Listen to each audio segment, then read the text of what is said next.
79 AD, beneath the peaceful skies of southern Italy, thousands of people lived ordinary lives beside a beautiful mountain.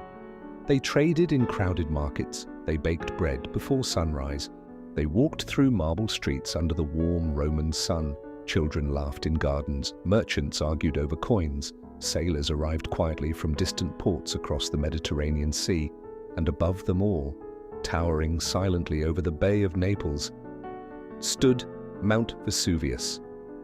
A mountain the people believed was asleep. For centuries it had remained quiet. Green vineyards covered its slopes, small farms surrounded its base, birds nested peacefully along its cliffs. To the Romans living nearby, Vesuvius was simply part of the landscape, beautiful, silent, harmless, but deep beneath the mountain, pressure was rising, slowly, patiently, and within only a few days, entire cities would disappear from the earth. Tonight, we travel back into the final days of Pompeii, not through chaos or loud battles, but through the quiet rhythm of everyday life before disaster arrived. Pompeii was one of the wealthiest Roman cities near the Bay of Naples. The streets were paved with volcanic stone, polished smooth by carts and footsteps. Fresh water flowed through fountains across the city. Large villas decorated with colorful mosaics stood beside bakeries, bathhouses, and small wine shops. In the mornings, merchants opened wooden shutters while the smell of bread drifted through narrow streets. Farmers arrived carrying olives, figs, grapes, and jars of oil. The city was alive with movement. Roman citizens wore light tunics beneath the warm Mediterranean sun. Children studied reading and poetry. Wealthy families gathered in shaded gardens filled with fountains and statues. At night, oil lamps glowed softly behind windows while musicians performed during private dinners. Pompeii was not a poor settlement. It was prosperous, comfortable, civilized, and perhaps that is why nobody truly feared the mountain nearby. Even after small earthquakes occasionally shook the city, life always returned to normal. The people had grown used to the trembling ground. Some believed the earthquakes came from angry gods. Others ignored them completely. The earth would shake. Walls would crack. Then the markets reopened, the next morning as usual. No one imagined these small warnings were signs of something far larger waiting below. Mount Vesuvius stood quietly above the region like a silent guardian. The mountain overlooked farms, vineyards, and Roman roads stretching toward the sea.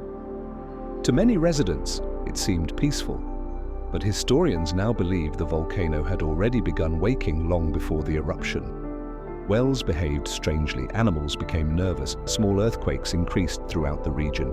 Ancient Roman writers later described dishes falling from tables and walls, shaking during the night. Still, the people remained calm. The Roman world was familiar with earthquakes. Buildings could be repaired, life continued. Ships still entered the harbor, markets still filled with customers, bakers still prepared bread before sunrise. The final days before the eruption were strangely ordinary. And perhaps that is what makes the story so haunting, because while families slept peacefully beneath the stars, deep underground, molten rock slowly rose toward the surface. On the afternoon of August 24th, according to ancient accounts, the mountain finally awakened. A massive column of ash and smoke exploded into the sky above Vesuvius. Witnesses described it as a giant pine tree rising into the heavens. The cloud expanded higher and higher over the bay. At first, many citizens simply stared in confusion. Some gathered in streets and rooftops watching the strange shape above the mountain. Then ash began falling across the city. Soft at first, like grey snow. The sunlight slowly disappeared behind the growing cloud. The air became difficult to breathe.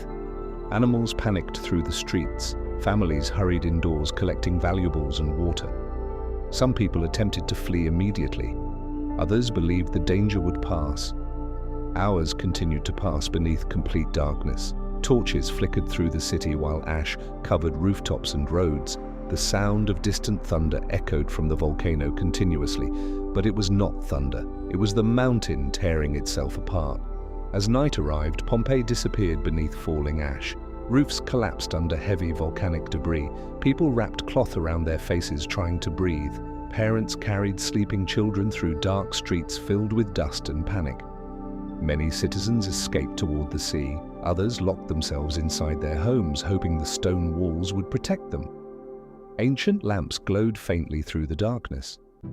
The air became hotter with every passing hour. Some residents prayed to Roman gods. Others wandered blindly through the streets, unable to see even a few feet ahead. Historians believe thousands remained trapped inside the city during those final hours, not because they ignored the danger, but because they simply could not escape in time. Beyond Pompeii, nearby towns also suffered beneath the eruption. The entire region trembled under the violence of the volcano, and still, Vesuvius continued, hour after hour, without mercy. Before dawn, the deadliest phase of the eruption arrived.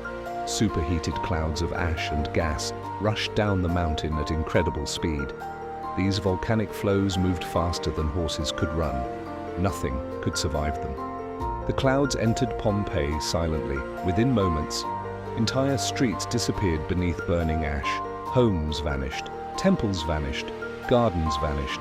Even the sound of the city disappeared forever. When the eruption finally ended, Pompeii no longer existed.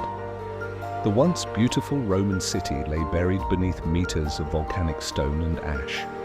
And over time, the world forgot it was ever there. Grass covered the ruins, fields grew above buried streets, generations passed. The city slept beneath the earth for nearly 17 centuries, silent, hidden, waiting to be discovered again. In the 18th century, workers digging near Naples uncovered ancient walls beneath the ground. At first, nobody understood what they had found. Then statues appeared, paintings, roads, homes. Slowly, archaeologists realized an entire Roman city had survived beneath the ash. Pompeii had become a perfect time capsule of the ancient world.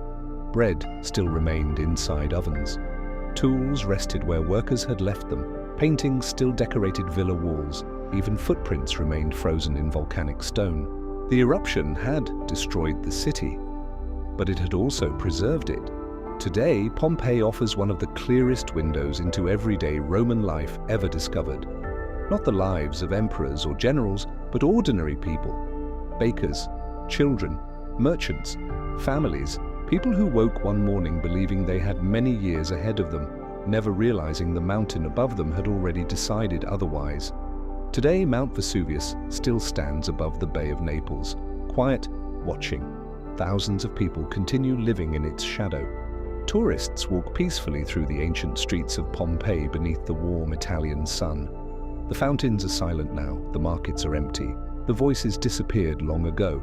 But in some strange way, the city never truly died, because beneath the dust of history, Pompeii still tells its story.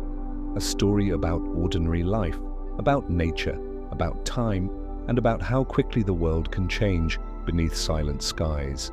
As the evening settles over the ruins, the ancient streets grow quiet once more, and somewhere beyond the sleeping city, Vesuvius remains waiting beneath the stars.